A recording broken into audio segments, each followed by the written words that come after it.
নমস্কার, পাকবিচিত্রা সকলকে স্বাগত জানিয়ে আমি আজ আপনাদের আরেকটি নতুন রেসিপি বানিয়ে দেখাবো। অক্ষয় তৃতীয়া উপলক্ষে সম্পূর্ণ নিরামিষ একটি রেসিপি আলুর দম। তার জন্য এখানে আমি 5টি মিডিয়াম সাইজের আলু নিয়েছি। আলু আমি খোসা ছাড়িয়ে একটা আলু দুভাগ করে কেটে নিয়েছি, একটু ডুমো করে। তারপর ভালো করে ধুয়ে নিয়েছি। এখন পরিমাণ মতো নুন হলুদ দিয়ে ভালো করে মাখিয়ে নেব। দেখুন আমার নুন হলুদ মাখা হয়ে গেছে। এখন আমি একটি মিক্সিং জার নিয়েছি। এখন 2টি ছোট টমেটো কেটে দিয়ে দিচ্ছি, 3টি কাঁচা লঙ্কা, 4 থেকে 5 টুকরো আদা, 2 টেবিল চামচ কাজু, 1 টেবিল চামচ চারমগজ। আপনারা চাইলে যে কোনো একটি দিতে পারেন, সেক্ষেত্রে কাজু চারমগজ যেটাই দিবেন পরিমাণে একটু বেশি দিবেন। এখন দিয়ে দিচ্ছি অল্প পরিমাণে একটু জল। আমি একটি মিহি পেস্ট তৈরি করে নেব।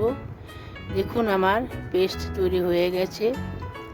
এখন একটা মশলা পেস্ট তৈরি করে নেব। তার জন্য এখানে একটি পাত্র নিয়েছি। এখন দিয়ে দিচ্ছি চা চামচের 1 চামচ হলুদ গুঁড়ো, চা চামচের 1 চামচ জিরে গুঁড়ো, চা চামচের 1 চামচ ধনে গুঁড়ো, চা চামচের হাফ চামচ কাশ্মীরি লঙ্কার গুঁড়ো।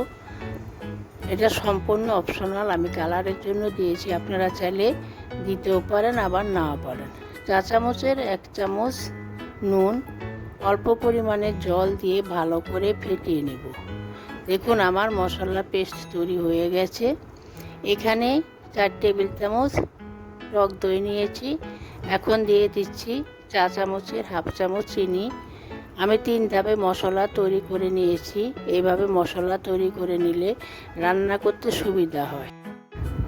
দেখুন গ্যাসে একটি কড়াই বসিয়ে পরিমাণ মতো সরষের তেল দিয়ে গরম করে নিয়েছি। রান্না আমি সরষের তেলে করব। এখন আগে থেকে নুন হলুদ মাখানো আলু দিয়ে দিচ্ছি। এখন ঢাকা দিয়ে দিচ্ছি। ঢাকা দিয়ে আলু ভেজে নিলে আলু ভাজতে ভাজতে অনেকটা নরম হয়ে যায়।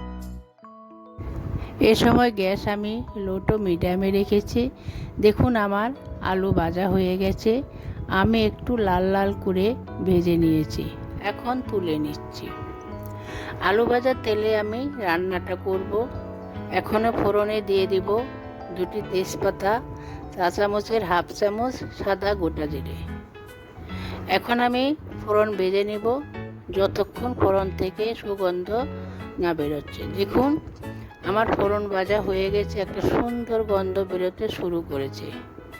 এখন দিয়ে দিচ্ছি মিক্সিতে তৈরি করা টমেটো, আদা, কাঁচা লঙ্কা, কাজু, চারমগজ পেস্ট।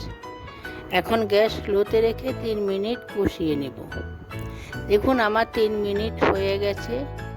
এখন দিয়ে দিব জিরে, ধনে, হলুদ, নুন, কাশ্মীরি লঙ্কার গুঁড়ো পেস্ট। এটাকেও আমি 3 থেকে 4 মিনিট কষিয়ে নেব। গ্যাস লোতে রেখেছি।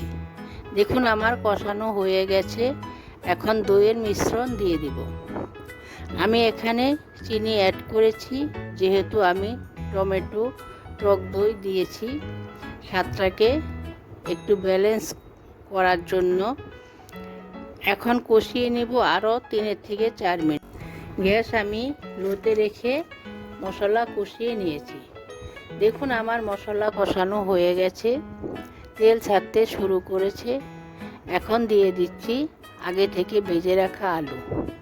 অল্প পরিমাণে জল দিয়ে নেড়ে চেড়ে ঢাকা দিয়ে দিব 10 মিনিটের জন্য, যাতে আলু নরম হয়ে যায়, নুন মশলা ঢুকে যায়। দেখুন আমার 10 মিনিট হয়ে গেছে। এখন গ্রেভি করার জন্য হালকা কুসুম গরম জল দিয়ে দিচ্ছি।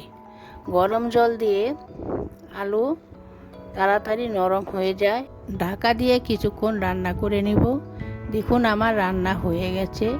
এখন দিয়ে দিব চা চামচের হাফ চামচ গরম মশলা গুঁড়ো, 1 টেবিল চামচ ঘি। এখন নেড়ে চেড়ে নামিয়ে নেব। আমি যেভাবে রান্না করলাম আপনারাও সেভাবে রান্না করে ফ্রায়েড রাইস, পোলাও বা যে কোনো পূজা পার্বণে বানিয়ে খেতে পারেন। আমার চ্যানেলটি অবশ্যই সাবস্ক্রাইব করবেন, ভিডিওটি দেখবেন, পাশে থাকবেন। ধন্যবাদ।